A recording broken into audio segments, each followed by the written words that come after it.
Hi, flosstube. My name is Becca, and I'm SamBrie Stitches here on YouTube and other social media platforms. Welcome to another special edition of Interview with a Flosstuber. I'm very excited because this is a long time coming that I'm here with Lisa, Kindred Stitcher, and Lori, Textilist. We've been trying to do this interview for a little while. Real life and all that stuff happens, but I think it was meant to be because everything came together, and we are doing a Christmas special. So this will go up on Christmas. So Merry Christmas to anybody who celebrates, and I hope that we can keep you all company whenever you watch the video.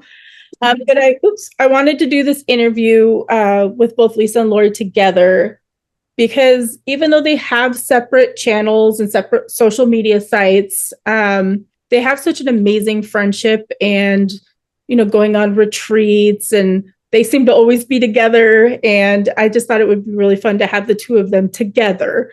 They have both similar channels. They're beautiful, beautiful stitching. They go antiquing, and they show some of their other hobbies that we'll get into in a little bit.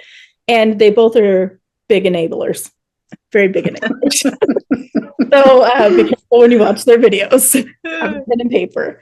But I really appreciate y'all taking the time. I'm very excited for us to be all together to do this interview. If you're not familiar with their channels, the links will be down below in the description box.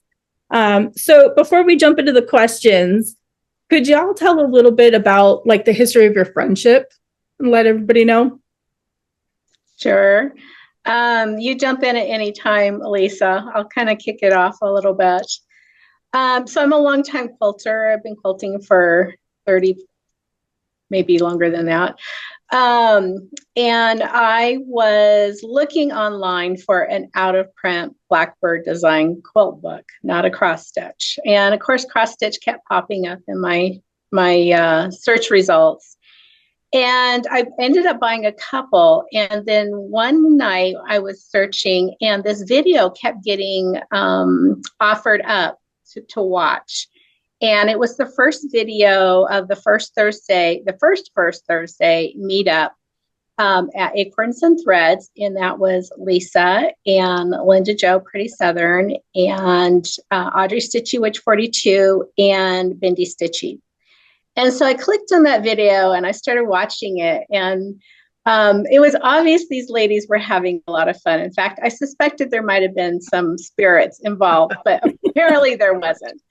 And I was looking at that and it's like, this is my tribe. These are my girls. And I think it was Linda Jo or someone mentioned that they were going to meet another Thursday. So I decided to drive down to Acorns and Threads. It was about an hour and a half from my house at that time. And Lisa was there and Audrey was there. Actually, I think all four of them were there. Mm-hmm. And so I was sitting at the table and Audrey was sitting between me and Lisa, and we started kind of talking across the table, where do you live? What do you do? That sort of thing.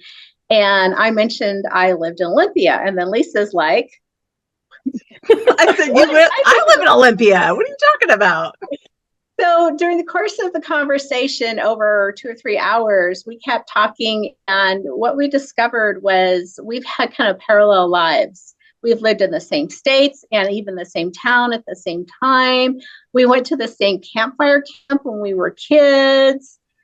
We did similar things. I was a project manager. I ran a project management office. Lisa was doing project management at her office at that time. So we had a lot in common. And so the first Thursday, we decided to ride together. And Lisa, you got more to add to that? I mean, it grew from there. It was just such it was just a natural conversation all the time. And kind of that we think similarly in a lot of respects, similar tastes, similar stitching things that we like to do, needlework. Lori is a beautiful needle worker. She does a lot of other things too, and she is an amazing quilter. So I've quilted a lot, but I've tried to, with all my handwork, become better at it. Because I probably wasn't always as careful as maybe I am now. Not that I'm terribly careful, but I learned a lot from Lori. And I think that it's just been a great friendship. And it was so unexpected. That was the best part of it. It was like, God's put us together in this place together, and just a great friendship grew from there.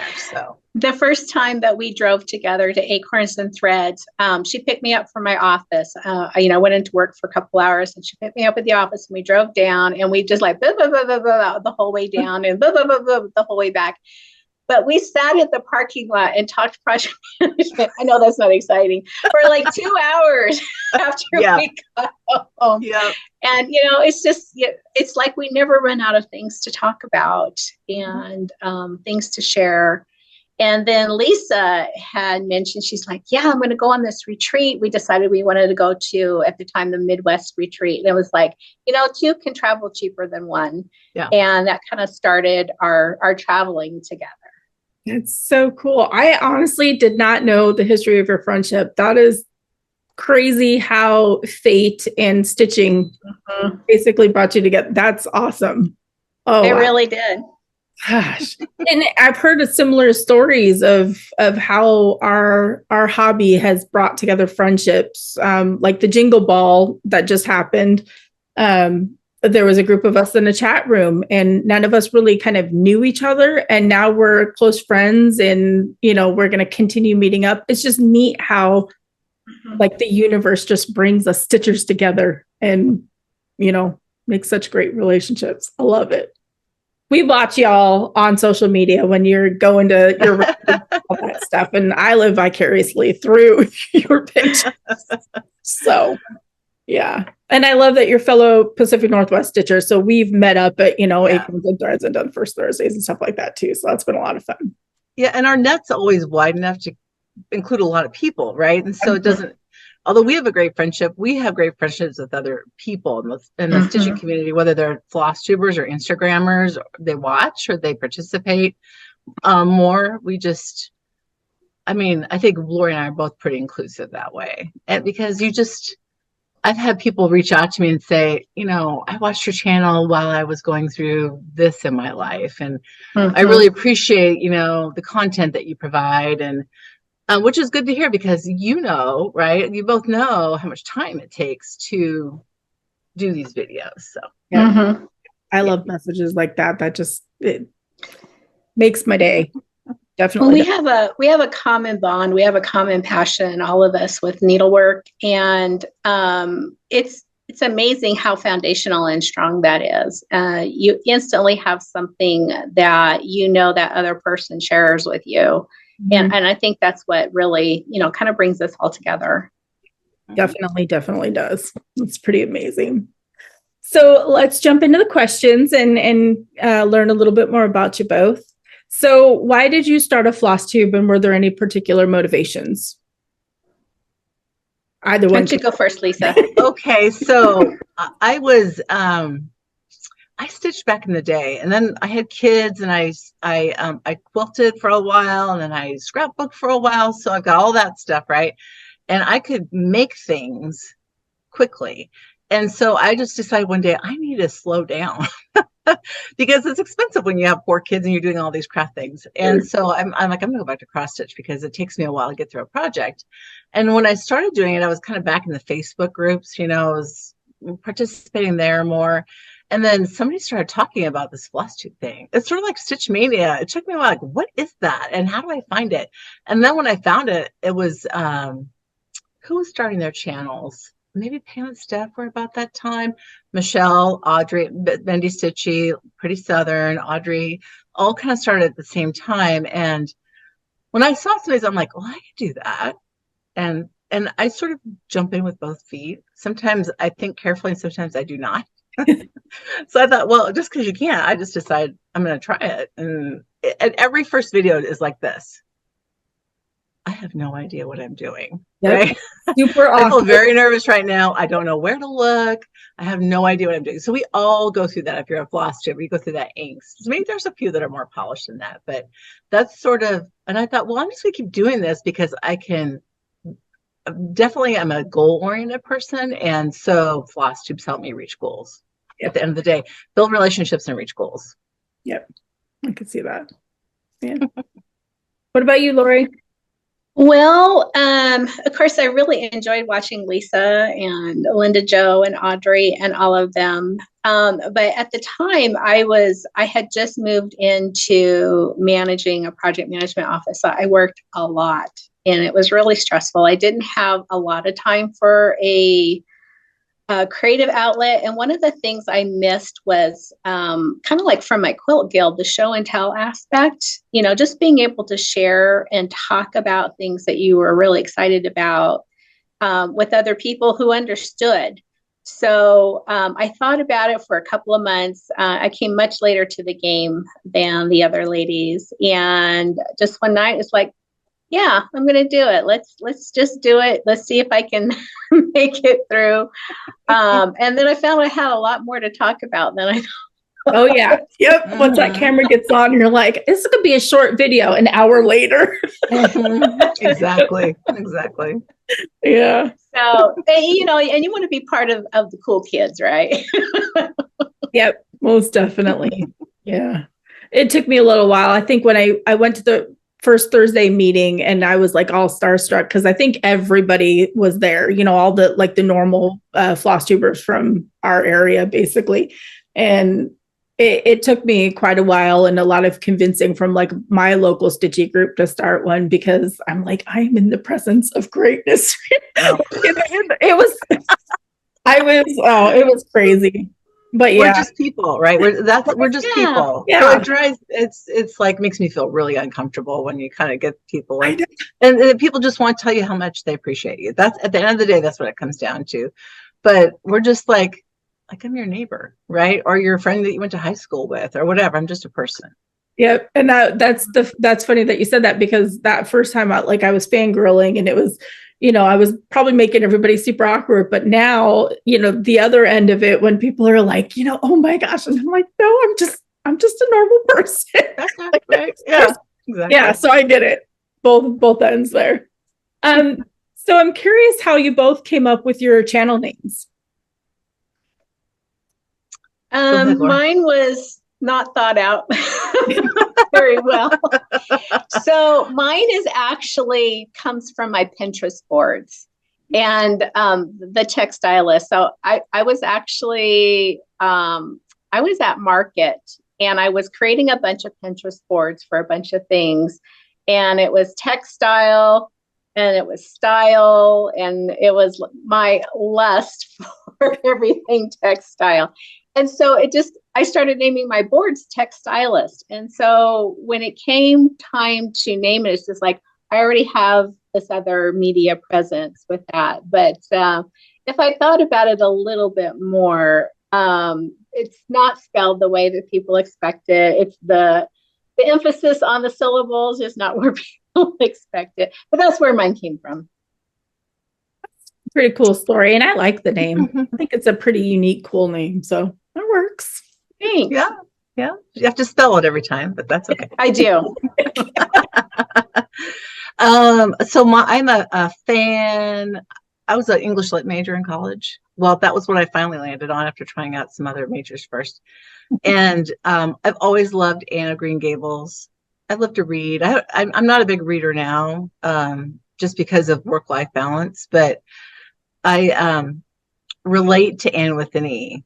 And I think I relate to the optimism that she approaches life with. And so and she always talks about kindred spirits in the books. And so that's where my channel name was born from.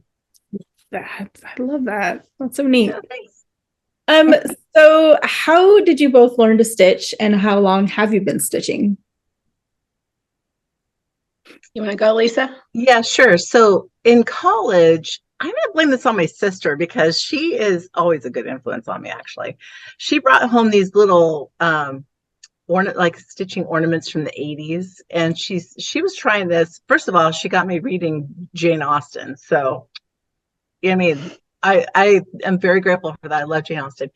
And she got me stitching. And so I'm self-taught. I just read the instructions. I'm sure I knotted my thread first because I did not know what I was doing. And I don't have them anymore, but they were janky. I'm sure that they turned out pretty crazy, but that was the start of it. And then I would use whatever scraps of money that I had in college to go to the cross stitch store. And there was one sort of in a town close by. They were everywhere back in the day. But I would spend $3 or $4 on a pattern, and it would really be, is this my beer money or is this my cross stitch money? Wow, that's priorities, sometimes I chose right? beer. I'm gonna be honest. Sometimes I chose cross stitch, but I have a lot of Paula Vaughn patterns that I just have kept because I can't bear to let go of them. They just represent that period in my life, and I've stitched a few of those, but boy, those are labor intensive. Yeah. And so that's sort of where I started. And then I did move away from it for a while I was having kids. And we all go through those phases in your life, right? While you're doing some things really intensely and some things just carry through. And cross stitch was one of them. It's very portable. So when I was traveling from work, I could use, it was easy to carry cross stitch. It's hard to carry a sewing machine. Yeah, that is true. Or scrapbook stuff. So that's true. Yeah. So I started stitching in late, I think 2017. And of course it was, I kept seeing the charts pop up when I was looking for a Blackbird book. And then I also found Stacy Nash pretty quickly. And that was my first stitch. In fact, it was kind of funny when I went to that first meetup and I'm stitching on it, and the one I did was not a small one. And everybody was teasing me and they said, Laura, for your first stitch, you usually pick something small. I was like, well, it looks small in the package. Because you're deceiving. Yeah, I wasn't, doing that translation between the stitch count and all of that. But that's what brought me to cross stitching was quilting. Wow. So neat how one hobby flows into the next hobby. Mm-hmm. So this is one of my favorite questions, and it's, what's your favorite project that you've stitched so far? Either of you. Okay, so I brought two, and it's hard. So it's like picking your favorite child, which is hard to do. But I loved stitching G. Leger, and I loved everything about this. I really realized I love French samplers. I love a cursive alphabet. I love the color palette. This was a conversion to overdyed threads. And this is when I started stitching my blonde and brunette rotation. If you watch my channel, you'll see that I like to go back and forth between two. I've kind of gone to where I've had several in a rotation, but now, and when I say rotation, I just mean I go back and forth. It doesn't mean that there's a certain amount of days. I'm not that organized. And then the second one that I love stitching was Hoity Toity by Long Dog. And this was just, what I loved about this project was how pleasantly surprised I was with the beauty of DMC threads. And that she does just intricate designs and they really shine. The colors I love stitching it as it was sort of like doing a puzzle, and as you would stitch a little motif and then you'd surround it with that black thread, it would just come to life. So those are the two that stand out to me probably the most. Although there's a lot of other ones I like too. So oh yeah, it's really hard to pick a favorite, and it is crazy how DMC can create such a beautiful piece. You don't think about that until you see it finished. How those are gorgeous. Yeah, for sure. Thank you. Do you have a favorite piece? I don't have as many as Lisa. And I didn't grab anything, but I have a couple that are close by that I can share that I finished recently. And this one, let's see. I think this is Not Forgotten Farm, Home for the Holiday. I think that's what it is. That's just a recent one. That's all DMC as well. That's not any overdyed. I also like to kind of put my stitches and antiques together. And so this is a Blackbird design that I finished last year. And I think it's just Merry Christmas, or is it Christmas bells? I'm not sure. Blackbird design. And then I have it in a vintage swing frame. So this is just a few. I have maybe 4 framed pieces. I have a stack of things that need to be finished that aren't. That's not my favorite thing to do. Me neither. Yeah, a lot of people have that stack. I've seen those frames at like the antique stores, and I'm going to grab one next time because I've just passed them up, and I don't know why. That it's stunning with that blackbird in it. So I'm going to start grabbing them. So what do you both enjoy most about stitching? I think for me, it's just like, it's the thing that brings you down at the end of the day. So it helps me focus and calm my mind. And it's really hard when I have like a really long day, like 16 hours, and there's just not going to be time for stitching because then I go to bed and my brain's going, nope. I love the kind of the tactile nature of it, the method, just sort of that calmness that comes with it. And I like, and so Michelle Rudy and I talk about this. She likes the fill in because for her that's calming, and for me that's boring. And I'm a puzzle doer, so I like the piece to come to life. I like to stitch the motifs, and so that's what I really like about it. Watching it kind of come together, like motif at a time. Yeah. What about you, Lori? I like the handwork component of it. So, being a quilter and doing long arm, I mean, for me, a lot of it was the technology and the tools, and it was the result, not the process. This one, it's the process. And this is going to sound weird, but I think my favorite part of doing cross stitch is actually selecting the chart, kitting it up, doing a project bag, just bringing all of that together. That is just as fun as the sitting and stitching. And I love the results, but I think it's really just the process of being creative. I mean, to me, it's creative from start to till the time you put in that last finish. And it's not just about that piece. Yeah. Not a big fan of the kitting up part and all that. I know as stitchers, we like all our accessories, our project bags, our needle binders, our floss drops, all that stuff to kind of match and go with the piece that we're stitching. So I love that part too. But the kitting up, and the putting away, I don't enjoy. Putting away, yeah. I don't enjoy. I have like a pile of floss that needs to be put away when I'm finished. Nope. So we're going to get out of stitchy talk a little bit and learn a little bit more about both of y'all.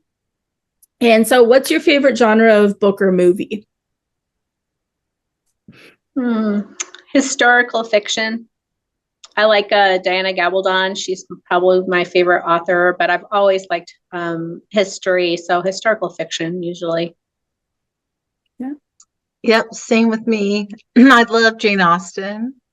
I'm just an Austenite. I love Jane Austen, but I also really like American fiction probably more than English. American literature more than English literature. But if you can convert it into a movie and I can stitch or an audiobook, even better. Yeah. It's funny how like the book genres, that's another common thread that I see throughout these interviews, at least for the people that I talk to. About similar tastes when it comes to that too. It's crazy. I think a lot of our stitching minds are similar in other aspects, I guess, if that makes sense, like, books and movies and stuff like that. So I'm learning as I'm going through these interviews how much we have in common other than stitching. It's crazy because with what you said with the historical fiction and that kind of stuff, tons of people love the histories. Yeah. Awesome. For me, I think that I like that genre of movie much because I'm looking at the clothes. I'm looking at the textiles. I'm looking at the embroidery. I'm looking at the architecture. So it very much ties together. Yeah. Makes sense. But it is fiction. It's often romanticized. It wasn't as beautiful and it wasn't as nice and it wasn't as fun as in a Jane Austen novel. It was a lot of work and it was hot and stuffy and yeah. Well, speaking of fiction, what fictional place would you most like to go to? Oh, Longbourn or Pemberley, for sure. Out of Pride and Prejudice. 18th century Scotland. Oh, that's a new one. Well, both of your answers are new answers. What do people normally say? I don't even know. I guess I don't pay attention too much to that question. Hogwarts and Lord of the Rings places, and there's that kind of stuff. But both of yours were very cool and very unique. And it goes along with your taste. I think it goes along with the historical fiction. Yes. And for me, the ancestry. So I'm Scottish, mostly Scottish. One side is from the islands and one side is from the Highlands. And so that all kind of ties together. So cool. So cool. Yeah. That would be kind of fun to kind of go back and just like trace your roots. Yeah, that's cool. That's cool. Well, it kind of leads into the next question. If you could choose to do anything for a day, what would it be?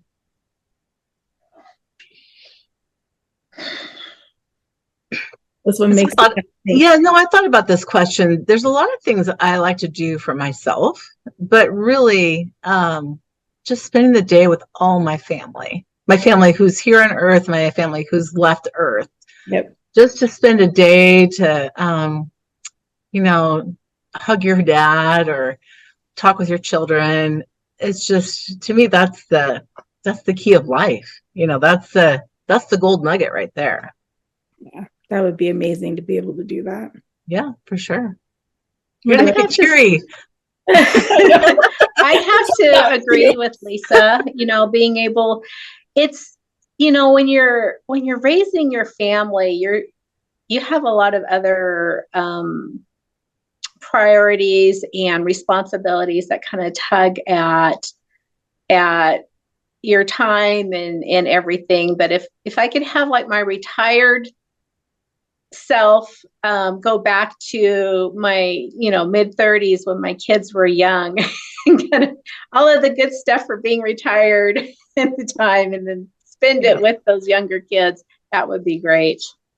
Yeah. But I pretty much do what right now, all the things that I love. I mean, my biggest thing is like, okay, am I going to quilt today? Or am I going to stitch today? Am I going to? Jeez, I had that. I get the group text with all the retired. A long time to get there, though. Yes, the retired ladies are on this group text, and they just like, I'm working like as fast as I can, and my phone's blowing up. I'm like, oh my god, mute. Oh man, that's It would be nice maybe someday to be able to just kind of live your dream of doing what you love and relaxing, and the spending the time with family here and in heaven. That's actually another pretty common thing that a lot of us stitchers have answered for that. So it also shows that we're family oriented as well. It's just crazy how much of a common thread there is. So cool. I know we've touched on this a little bit throughout the interview, but what other hobbies do you have besides cross stitch? Reading and quilting, and I like to garden. I like to thrift. I like to upcycle. Anything textile oriented. I mean, there's so many things that I want to learn. I've learned a little bit how to spin. I'd like to learn how to weave. Just anything like that. And the genealogy historical aspect, I really, really enjoy. That's cool. I've tried to get into the genealogy and I struggle still understanding all that. It's a big rabbit hole. Yeah. Yeah. I'm sure it is. And you paper craft too, right? You do the I do paper crafting. Cool things. Yeah. And antiquing and stuff like that. And Lisa? Yeah, so I buy all the things that I want to do one day. I shop at midnight, I'm on my tablet laying in bed. I'm like, oh, I need that. And I need that. Yes, your next videos is awesome. Yeah. My next flosstube video is like, well, I was shopping at midnight and this is what I bought. I love all sorts of needlework. I wish I had more time. And I think, so I'm entering into a new phase, which is just right before retirement, right? In the next couple of years, year or two.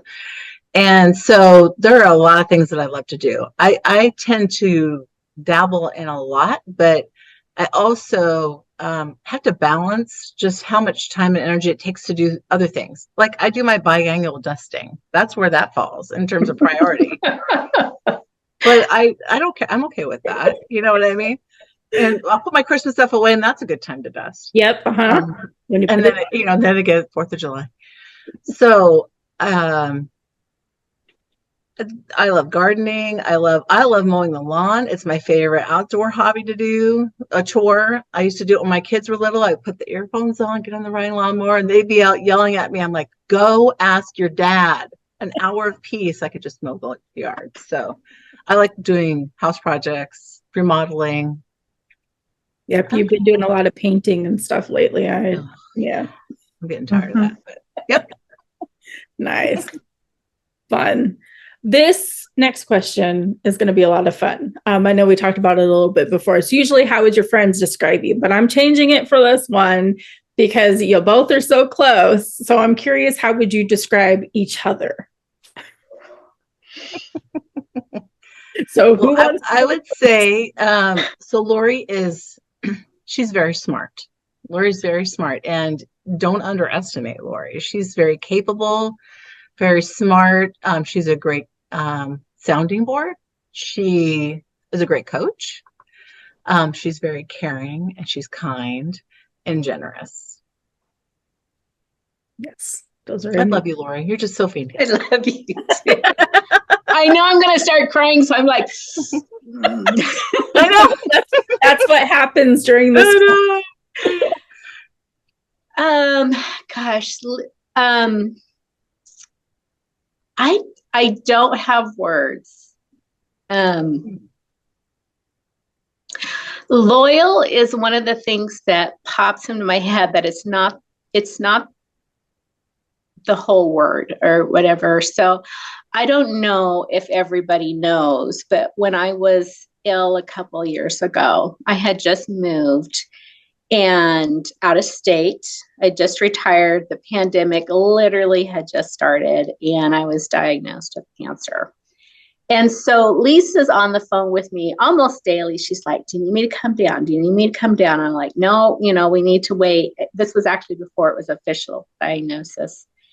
And then actually you were here when we got the official word, right? Yeah. So at some point, she did come down and she took me to the doctor's appointments.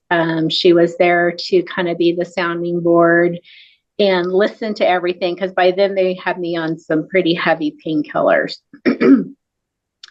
And she stayed with me up until I think the weekend before I started treatment. And my kids were here, and they got me through the 7 weeks of treatment. And then she was there again, for several weeks. She talked with her office. They let her work from here. And she was with me probably through the darkest hours. Yeah. Sorry, now you're gonna get me to tear up. It was tough. Like, and bless her heart, there was just some days where it was really hard. And I get up and it's like, I need a hug. That's all I need. I need a hug, And, that's the true test of, any human relationship, regardless of its family or friends or, your best cross-stitch buddy. She was here and she stuck it out with me through some pretty rough stuff. And so whatever word it is that describes that, that's Lisa to me. And on top of that, she is energetic. She's a great travel companion. We can talk for hours about, how to make an organization a great organization, and, how to make things work, and how people tick, and, what to do about this problem child. And it's so great to have someone who has kind of the same outlook on on what's important in life, and then be able to, be that sounding board. Very kind and thoughtful, and yeah, just a great friend, a great friend. No, thank you. And this is why I wanted you both in the same interview. That was it. I even got emotional because I know how close y'all. And when Lisa was there with you, I remember she recorded a floss tube from, I don't know, your living room or wherever, because she was there with you, and that's true friendship. That is true friendship, or family. It's more family than friendship, really. So that okay. She's the sister I never had. There you go. Family. Yep. I have 4 brothers. She's the sister I never had. And you know what? I am so glad that I got her at this point in my life rather than having to grow up. The benefits and none of the angst. Yeah. Yep. That's a good point. Oh my goodness. Well, I got emotional, but that I knew you guys were that close, and with that question, I knew it was going to come out. So that's testament to true friendship and family. So, all right, let's move on. Okay. Get back into some stitchy talk a little bit. How do you both prefer to stitch? Do you use like a hoop, a Q-snap, in hand, that kind of stuff? I stitch in hand in a hoop with the sewing method, if that kind of makes sense. The hoop isn't really there for anything other than to kind of hold the extra fabric. It was a method that a friend of ours, Jean, showed us, and it really helps because my hand doesn't cramp then. I try to Q-snap, not for me. I will stitch on scroll rods when it's a really big project, but mostly in hand with the sewing method. Nice. Yeah, I started with Q-snaps back in the day. Hoops for me left too many marks, but that's because we used crunchy fabric back then. I mean, the fabric's so much better now. But I do stitch in hand for medium to smaller projects, and I love the big projects, and I cannot lie. So, and I'll use an 11 by 17 Q-snap, which is like a scroll frame, and set it in a lap stand that I have, and it's nice because you can flip it over and your threads are. Yep. That actually is a good point about the hoop and the crunchy fabric. I didn't think about that, and I don't think that's been brought up because I know a lot of people have talked about not wanting to use hoops because of the marks. But I guess with the fabric being like softer and the dyed fabric and stuff, that probably doesn't leave as much. So that's a good point to Yeah. And you should take your projects out of your hoop when you're not at night, and and I use a fairly tiny hoop. It's like one of the smallest ones, and so I'm moving it quite often, and just whatever part I'm focusing on. So it really doesn't leave that many marks. That's good to know. Do you both have like a preferred fabric that you tend to lean towards? Oh, I'm 40 count all the way. Yeah, 40 count.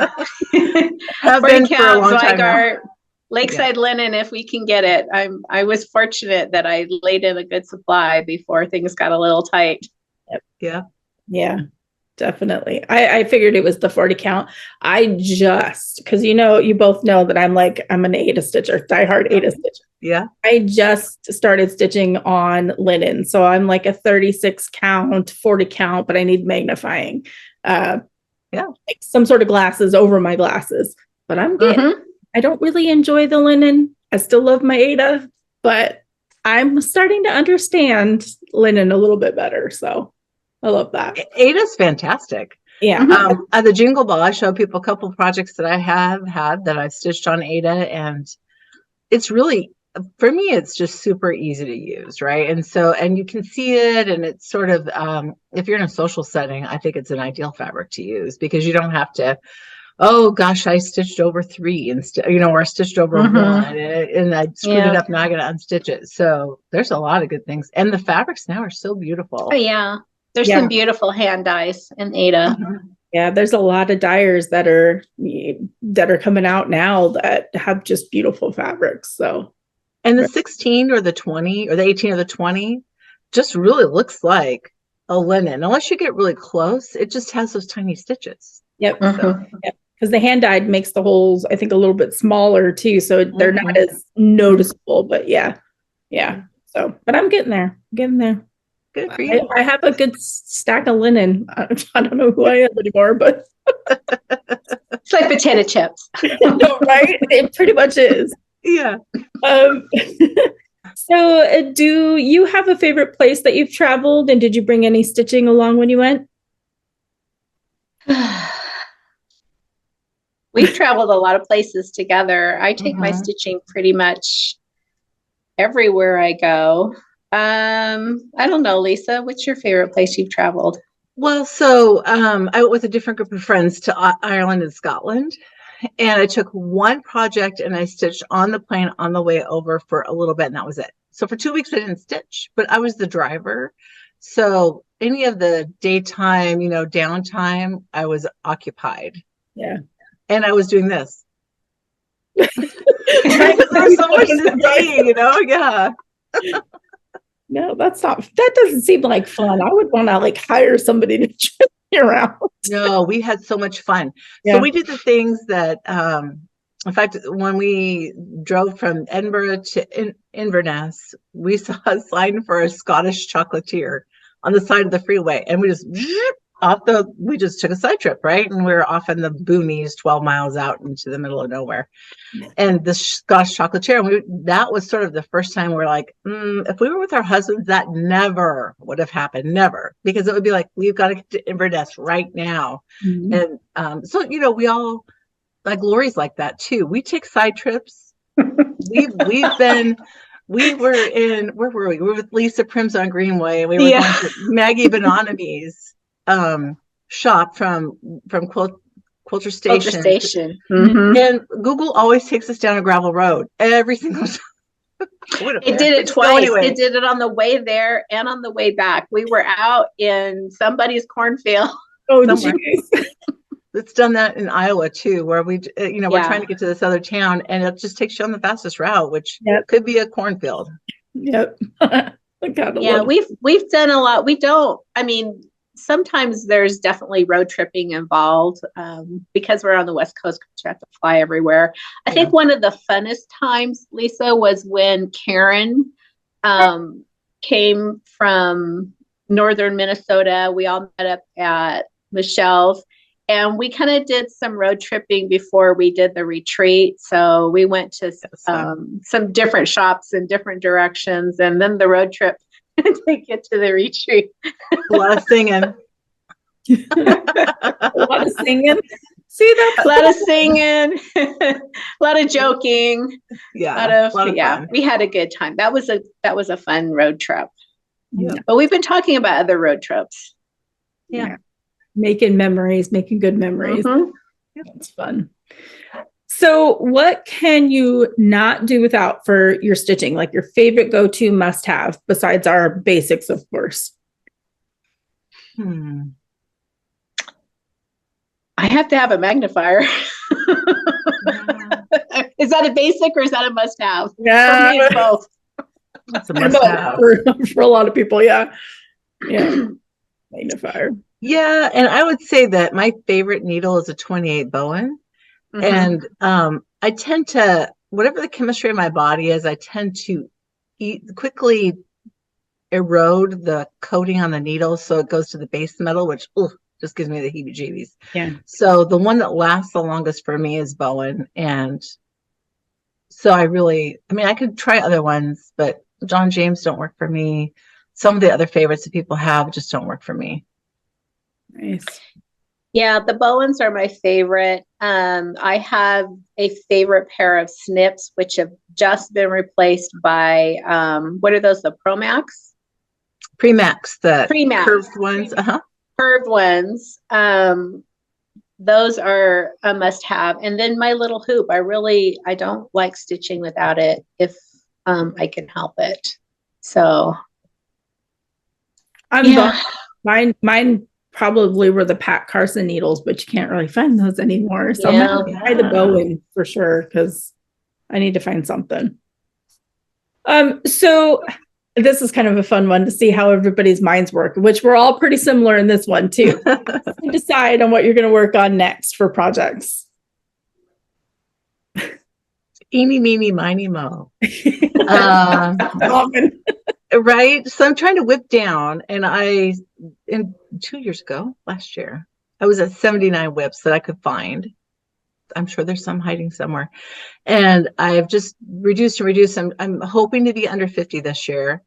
And so part of what I am stitching on is the strategy of doing that. And so that Stitch 9 and 19, remember that Michelle did? It helped me get through some projects that they were kind of hanging out. One was a 25-year project. It was a Teresa one, so I finished it. So I ate my vegetables that year. I finished all the things that I really didn't love to stitch on, but I wanted to finish, or I gave away some too. And so that strategy has sort of helped me achieve that goal. And really the reason why I want to whip down, it doesn't bother me to have that many, but I really love starting and stitching something to the end. And whether I rotate between 1 or 2 projects to give myself interest, I usually like to stitch about a week on something, and then I'll go back and forth on 2 really motivates me. But it's hard when you start something, you're like, man, I love this. And then you put it away. And then 2 years later, you're like, why have I not stitched on this? So it's just to be more intentional about what I'm stitching on. That makes sense. I wanted to do something like that, but then I get nervous not having enough content for my videos, because I really want to try to focus on 1 or 2, but then it's like, okay, what am I going to show in my videos? So, you just show, or you show patterns from, Yeah, you kind of fill it in. Yeah. Because who doesn't love to look at Brenda Gervais patterns, or a stitch from, like I've got a Polyvon. I don't think I've ever shown that one on my channel. And there you go. You never know what's going to come out. That's a good point. Yeah. I'm very much a seasonal stitcher, meaning when I start getting excited about a season coming up, whether it's the fall or the summer or Christmas or whatever, that's when I start pulling out those particular stitches. The majority of my career was very structured. Like I said, I was in project management. Before that, I was in law, and everything was very regimented, by the book, on a timeline. And I don't want to do that. I don't put any rules around my stitching. It truly is what makes me feel good that day, and that's what I'm going to stitch on. Yep. That's pretty much it. Yeah. I don't worry too much about content for my channel unless I've kind of made a commitment to myself and told everyone else around it.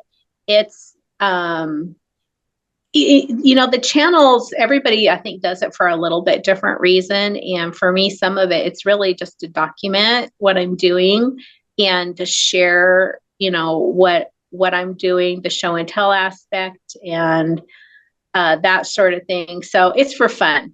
It's for me. It's for fun. And so if I don't have a whole lot to show, then I don't have a whole lot to show. But I usually have haul. Yeah. You do a good haul. So I've been to her house and I've seen the things that are in the totes, and there's a lot more to show. I'll tell you. I'm like, what's in this one? Well, it's actually, since now I have my long arm set back up, it's really a struggle. It's like, do I work on quilting? Do I work on stitching? Do I work on my wool work?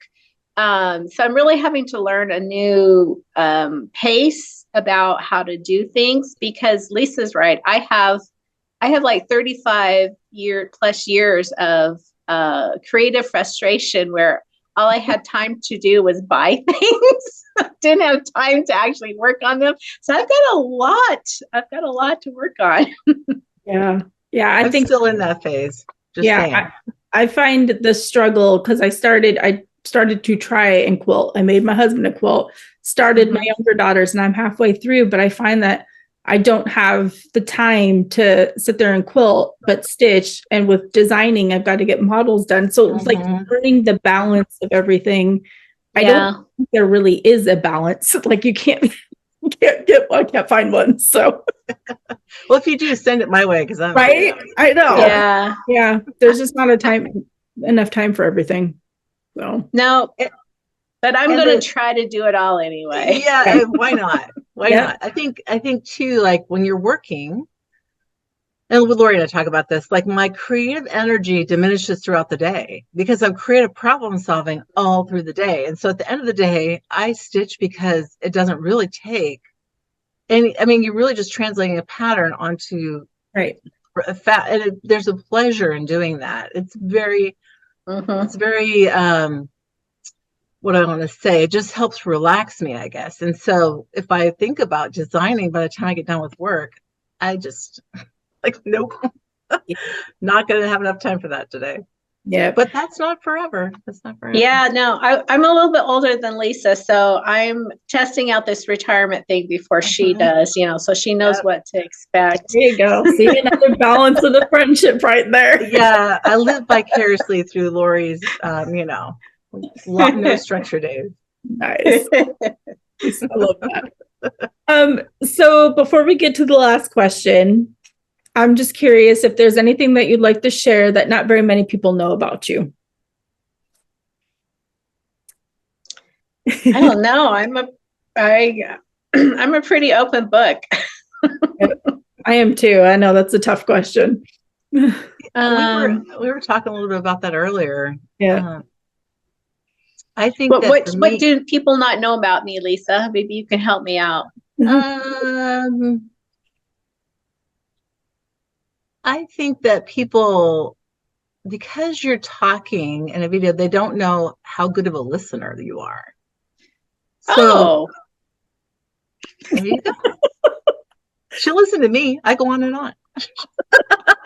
But you don't see that in a video because she's talking, so you don't see the other side. But she's a very good listener and a good question asker. Very thought-provoking questions. So that's I thank you. I like that. That was a hard-earned thing for me.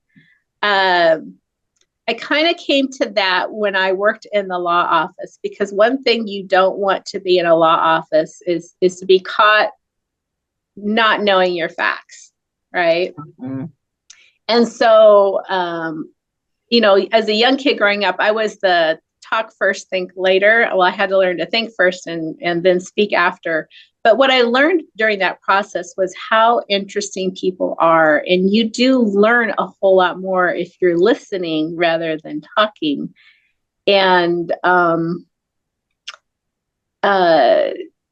it's just, people are interesting. We're funny creatures. And so, yeah, it's fun to listen. Yeah. Agree. So for I'd say that I have a hard time saying no. I think that that's just something where I am an achiever and I like to do things. So I was a 3-sport athlete in high school. I love sports. I love to compete. I like to, I just like to try new things too. And so for me, sometimes creating space by being strategic about what you say yes to is a skill that I'm still building. And it's because I want to do all the things and I want to do them well. It makes it hard to do that when you're doing all of the things all the time, right? So instead, do a few things to a better degree. Makes sense. I think that I can agree with that. I'm like that. I had a very hard time saying no, especially to people who are asking me to do things or favors and that kind of stuff. And at some point I've learned to be a little bit more, no, a little bit more stern, but yeah, that's a tough one. That's a tough one to learn to be.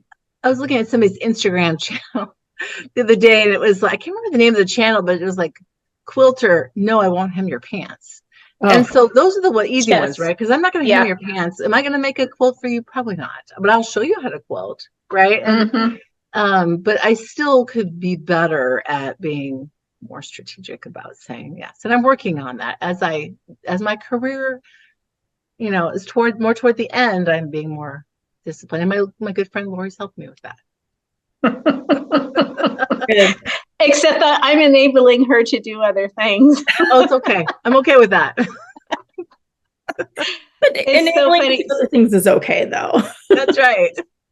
So when Lisa and I, was probably the first year that we knew each other, and I took her to the Sew Expo in Puyallup there. She had not been. And we're getting ready to walk out of the door, and her husband, Todd, looks at me and he's like, she better not come home with a new hobby. I know. Oh, that is awesome.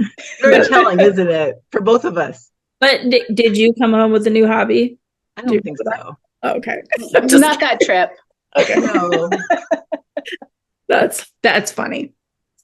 So this has been an awesome interview. I knew we were going to have a good time. We are down to the last question, and it's my most favorite, and that's why I leave it to the end, because it's a tough one to kind of think about.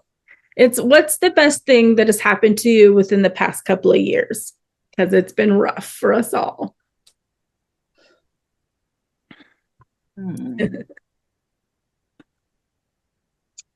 So for me, we've really moved into an empty nesterhood, and I love it.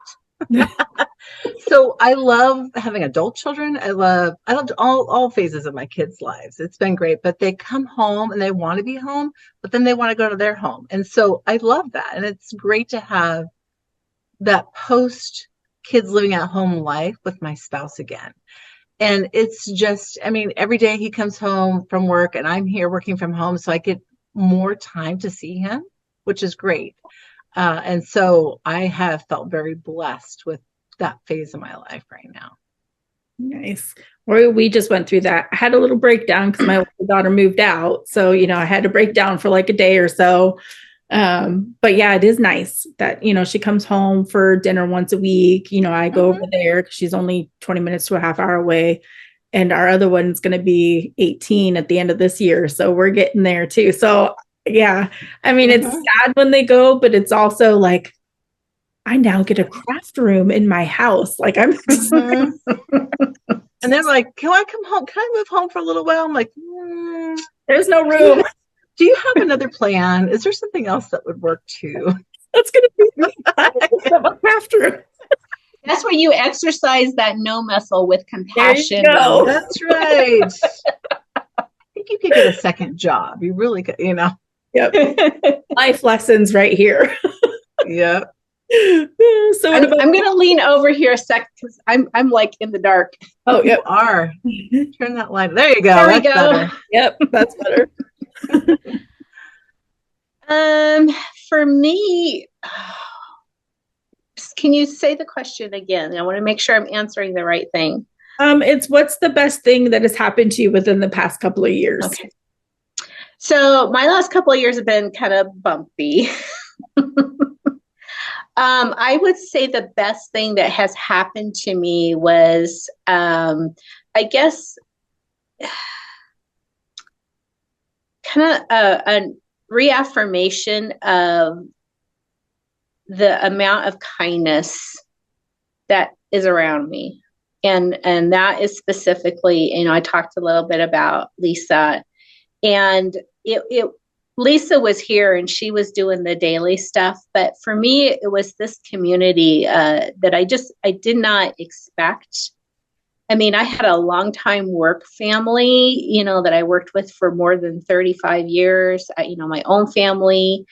And it was, it was Marlene, and it was, there was a whole group of ladies and our friend Marcy and everybody just, rallying around and being there. And I think that was, for me, the best thing that happened in the last 2 years. That is pretty awesome. I love asking this question just because, it's been a rough, you and I have had a really rough time with like our health the past couple of years, but with COVID and everything. And I love asking this question because it really makes you think about the positive that has happened. Everybody always tends to dwell on the negatives. So, with you just being surrounded by, friends and family and that kind of stuff, it's a great way to to have just the positivity come out of it. So yeah, you guys really are just amazing. I'm so glad that we were finally able to do this. I know it's been in the works, like I said, for a while since life happens, but I hope everybody enjoyed this interview and that we kept you company on Christmas or whenever you're watching this video. And I just want to thank you both so much for taking time out of your days to do this for me, but for everybody that's watching too. So appreciate it. Thanks so much, Becca. Yeah, we appreciate it. And Merry Christmas to everybody. Yeah. Merry Christmas, happy holidays, happy Kwanzaa, all of the things. Yep. Happy holidays and all that kind of stuff. Thank y'all. Bye. Bye-bye.